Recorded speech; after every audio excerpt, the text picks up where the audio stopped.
Floor by floor, it's gonna pop it out. It was if they had detonated. Yeah, They were detonated, planned to yeah. take down a building. Boom, boom, boom, boom, boom, boom.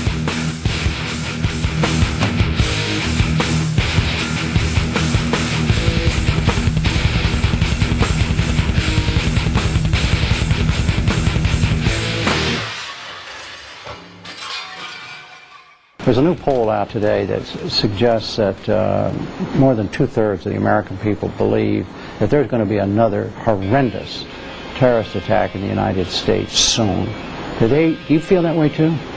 Well, I think on any given day you have to be concerned that that could be the case. Increasingly, terrorism experts and Muslim experts are saying that the combination of Iraq and other foreign policy decisions by the United States are actually creating more terrorists every day than they are eliminating. When are we going to stop making excuse for the terrorists?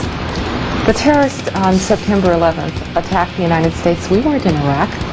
We weren't even in Afghanistan on September 11th.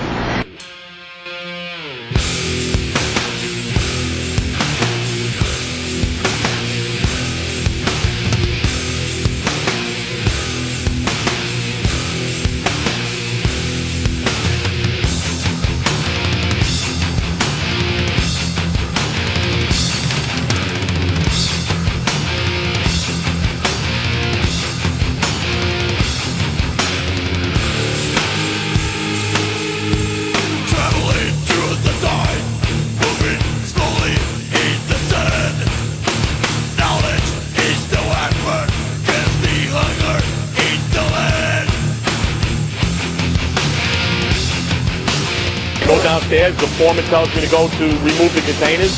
As I'm walking by the main freight car of the building, in the corridor, that's when I got blown. I mean, the impact of the explosion, of whatever happened, it threw me to the floor, and that's when everything started happening. Memories from many lives, lives can stop the time. Never, never.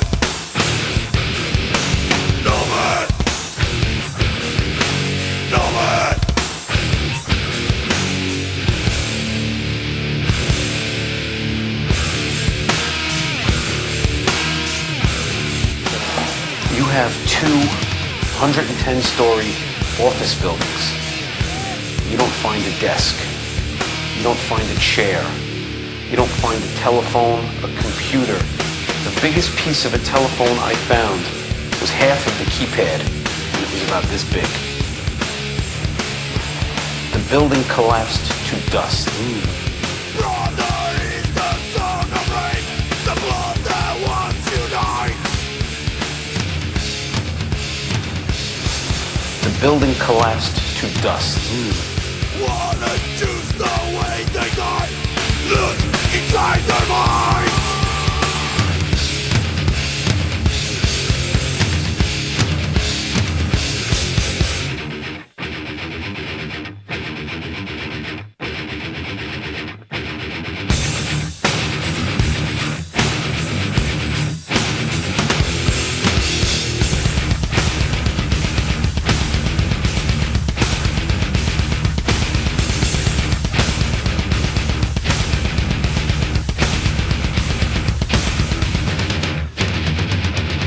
Patriotism demands that I speak out and call it by its name. It is treason. Echoes in the actual time no longer sound. The ancient visions fell. Moving on my culture, my beliefs have no more tales.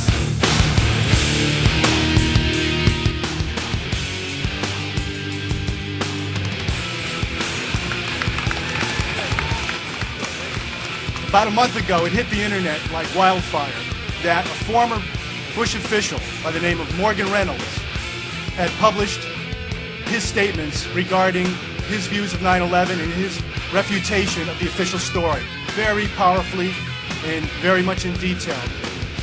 Morgan Reynolds now is PhD of Economics, Professor Emeritus at Texas A&M University.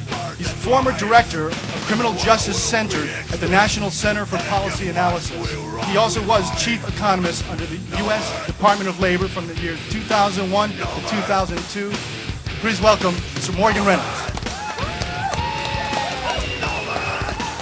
Thank you very much. I'm honored to address you this afternoon. It takes me back a little bit to my origins in the 60s at the University of Wisconsin, at Madison. I see some aging left radicals here, and guess what? I feel at home, even though I'm an aging right-wing intellectual. But what does right and left matter when the truth of 9/11 is at stake? I was a political appointee in George W. Bush's first term, and you say, well, how could that be? Well, there's lots that go into any human action, and one was I just lost my wife. I was at loose ends. My previous career didn't mean that much. This offer came along, and I'm an adventurer, and I said, wouldn't this be fun to see government from the inside?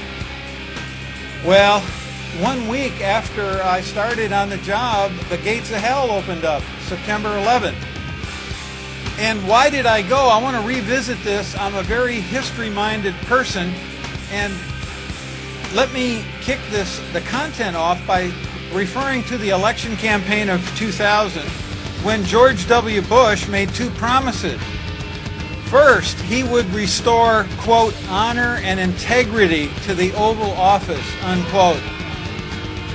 Two, he would enact, quote, a more humble foreign policy, unquote. 5 years later, what do we have?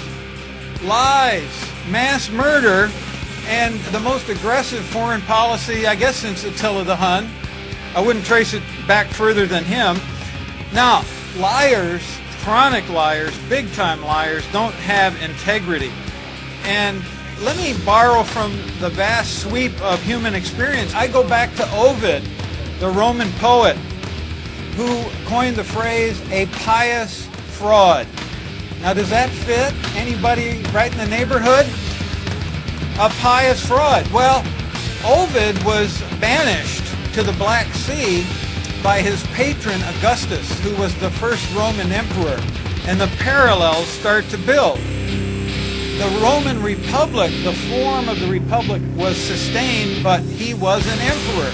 And we had the Roman Empire, and he was declared Imperator Caesar Augustus. And even the month of August was named after Augustus. So, I ask you, should the United States Congress impeach, convict, and punish Mr. Bush and Cheney and company for their manifest crimes? Or should we declare, let's say, the month of February, Bushus, so we can remember Bushus indefinitely? Now, there is a legal maxim that says fraud vitiates everything. Does that seem to fit the case extent? And then I want to hark back to a few minutes ago when Dr. David Ray Griffin invoked the divine versus the demonic. I want to build on that thesis here and go back to the 16th century and quote Martin Luther. Martin Luther said, the devil has two occupations, to which he implies himself incessantly, and which are the foundation stones of his kingdom, lying and murder. Lying and murder, the foundation stones of the demonic. That's what we have here. Now, what did George W. Bush say about the year 2000 on December 21, 2001? I quote, but all in all, it's been a fabulous year for Laura and me, unquote. 2001, that's a real fabulous year for you.